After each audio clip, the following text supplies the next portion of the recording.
السلام علیکم ورحمۃ اللہ وبرکاتہ۔ شیطان کے پھسلانے کا کیا مطلب؟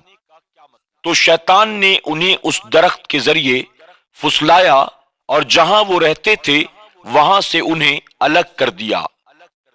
آدم اور حوا علیہ السلام کے لیے فرمان تھا کہ اس درخت کے قریب نہ جانا۔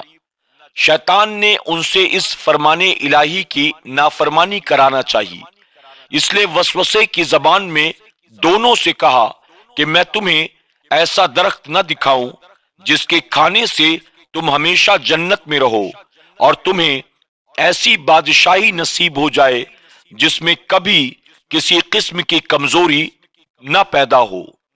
شیطان نے ان کے دلوں میں بار بار وسوسہ پیدا کیا اور وسوسہ کی زبان میں قسم کھا کر ان کو کہا کہ میں تمہارا خیر خواہ ہوں۔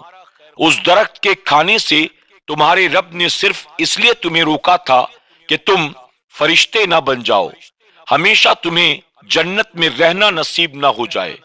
بالآخر دھوکے سے انہیں اس درخت کے کھانے پر آمادہ کر دیا اور آدم و حوا علیہ السلام نے درخت سے کھا لیا، اور کھاتے ہی ان کا جنتی لباس ان سے اتر گیا اور جنتی درختوں کے پتوں سے اپنے اپنے جسموں کو انہوں نے ڈھانپا اور وہ جنت سے زمین کی طرف اتار دیے گئے۔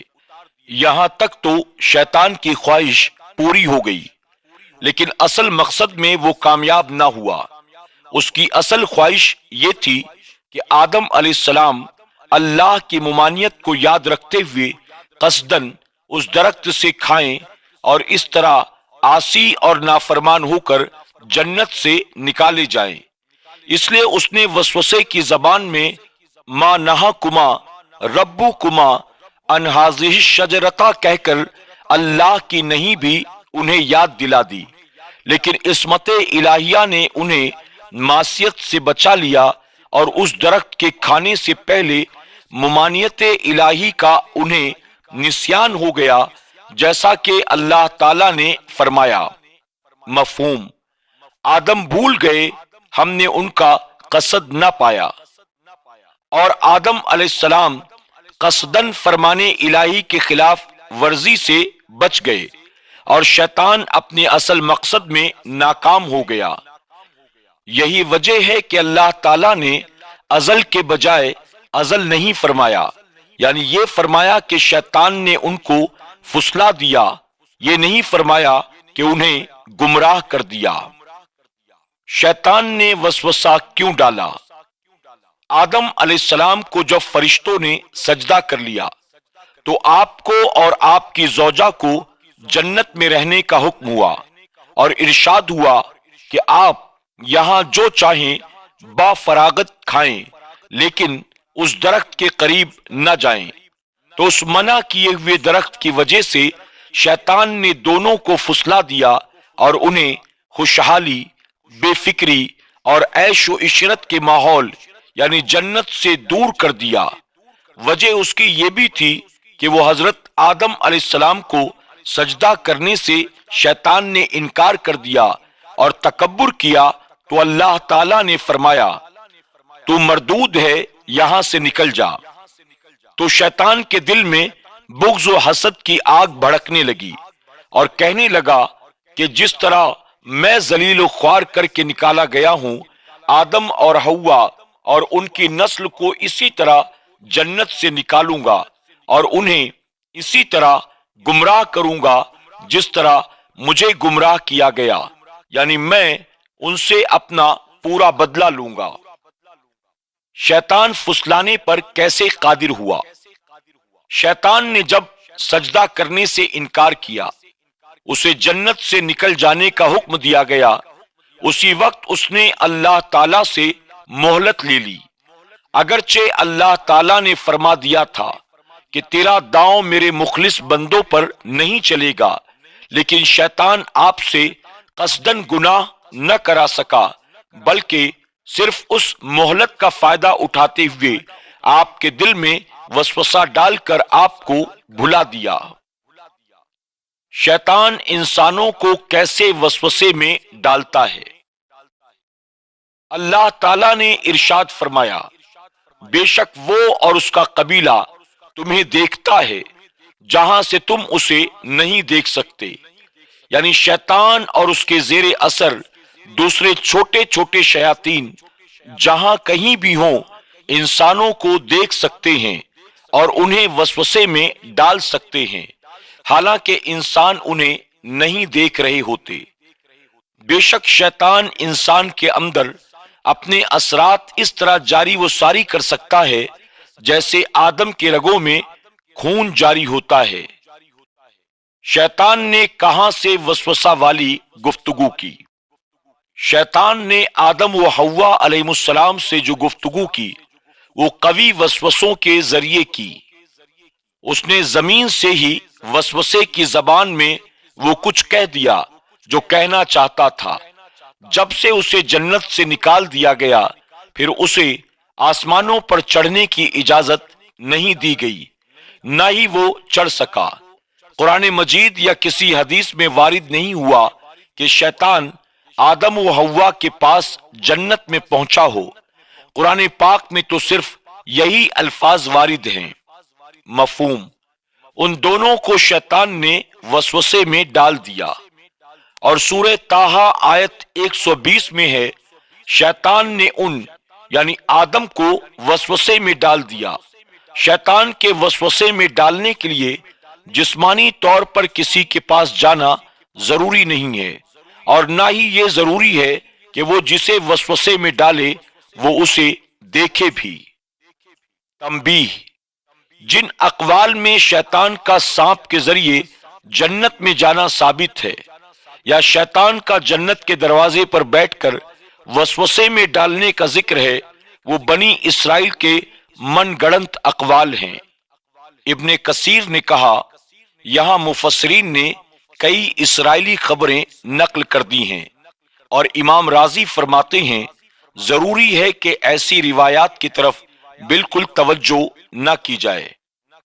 فائدہ، شیطان کو اللہ تعالیٰ نے اتنے تصرفات کی طاقت دے دی ہے کہ وہ کہیں بھی لوگوں کے دلوں میں وسوسے ڈال لیتا ہے، اور حضرت عزرائیل ملک الموت فرشتے کو اتنی طاقت حاصل ہے کہ وہ ایک لمحے میں تمام روئے زمین کے کونے کونے میں روح قبض کر سکتا ہے، اور سیدنا محمد صلی اللہ علیہ وسلم کو اللہ تعالیٰ نے ان سے زیادہ تصرفات کی طاقت دی ہے، تو اس میں دوسرے کسی کا کیا نقصان؟ آپ اپنے امتی کے حالات زار کو دیکھیں، اس کی حاجت کو پورا کریں، وہ کہیں بھی ہو، اس میں نہ تو کوئی شرک ہے اور نہ ہی عقلاً محال ہے۔ اعتراض، اللہ تعالیٰ نے ارشاد فرمایا وَعَصَىٰ آدَمُ رَبَّهُ فَغَوَىٰ۔ یہاں پر بہت سے ترجمہ کرنے والوں نے عصا کا معنی حکم ٹالا، نافرمانی کی، آپ سے قصور ہوا کیا ہے، اور غوا کا معنی راہ سے بہکا، گمراہ ہوئے، غلطی میں پڑ گئے، راہ راست سے بھٹک گیا کیا ہے۔ تو کس طرح کہا جا سکتا ہے کہ آدم علیہ السلام سے صرف بھول واقع ہوئی؟ آپ نے کوئی جرم اور گناہ نہیں کیا۔ جواب، عام ترجمہ کرنے والوں نے یہاں ترجمہ صحیح نہیں کیا۔ دیکھیے، اعلیٰ حضرت مولانا احمد رضا خان فاضل بریلوی رضی اللہ تعالی عنہ نے یہ ترجمہ کیا ہے، آدم علیہ السلام سے اپنے رب کے حکم میں لغزش واقع ہوئی، جو مطلب چاہا تھا اس کی راہ نہ پائی۔ اس ترجمے سے واضح ہو رہا ہے کہ یہ لغزش بھول کر تھی، اس میں کوئی گناہ یا بھٹکنے والی بات نہیں تھی۔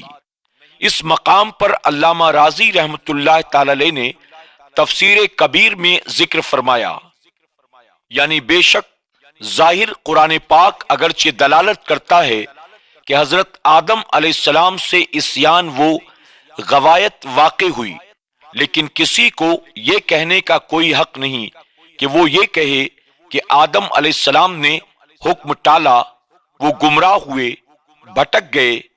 یعنی مقصد یہ ہے کہ یہ الفاظ اللہ تعالیٰ نے استعمال فرمائے اس کو حق پہنچتا ہے وہ اپنے بندے کے حق میں جو الفاظ چاہے استعمال کرے، لیکن وہی حقیقتاً ان کے معنی سے بھی آگاہ ہے۔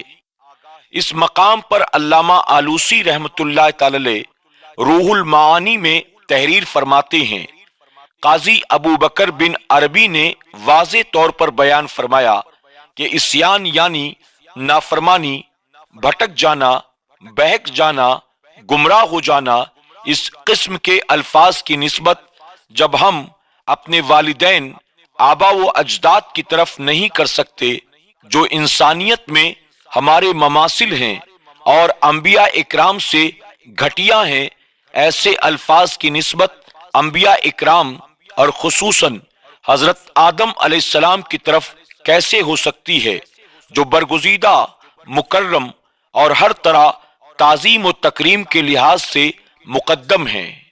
معالم التنجیل میں ہے، یہ یقینی بات ہے کہ آدم علیہ السلام پر عاصی وغیرہ نافرمان ہوا، بہک گیا، گمراہ ہوا کہ الفاظ کا اطلاق جائز نہیں۔ میرے پیارے آقا علیہ الصلوۃ والتسلیم کے پیارے دیوانوں، خاتون جنت حضرت فاطمہ الزہرا رضی اللہ تعالی عنہا کی کنیزوں، صاحب کتاب اپنی کتاب میں واقعات کے ساتھ ساتھ تمام اعتراضات، سوالات، ان کے جوابات اور ساتھ ہی فائدہ بھی بتاتے ہوئے آگے بڑھ رہے ہیں۔ میں امید کرتا ہوں کہ آپ کو یہ باتیں سمجھ میں آ رہی ہوں گی۔ یاد رکھیں، یہ تمام باتیں جو انبیاء علیہ السلام کے تعلق سے یہاں موجود ہیں، یہی اہل سنت والجماعت کا عقیدہ ہے۔ یعنی نبی کے تعلق سے ہمارا عقیدہ یہ ہے کہ نبی معصوم ہوتے ہیں، نبی گناہوں سے پاک ہوتے ہیں۔ پھر اگر کوئی معاذ اللہ اللہ کے نبیوں کے تعلق سے اس طرح کی باتیں کہے تو ظاہر ہے کہ وہ اہل سنت والجماعت کے عقیدے کے خلاف بات کرتا ہے، اور وہ یا تو گمراہ ہوگا یا تو اپنے باطل عقائد کی بنیاد کافر ہوگا۔ اللہ تبارک تعالی ہم سب کو ان باتوں کو صحیح طور پر سمجھنے اور اس پر عمل کرنے کی توفیق عطا فرمائے۔ آج کے درس میں بس اتنا ہی۔ انشاءاللہ زندگی رہی تو کل پھر ہماری اور آپ کی ملاقات ہوگی، اور مزید اس کے آگے ہم سماعت کریں گے۔ تب تک کے لیے ہمیں اجازت دیں، اپنا خیال رکھیں اور اپنی دعاؤں میں ہمیں ضرور یاد رکھیں۔ السلام علیکم ورحمۃ اللہ وبرکاتہ۔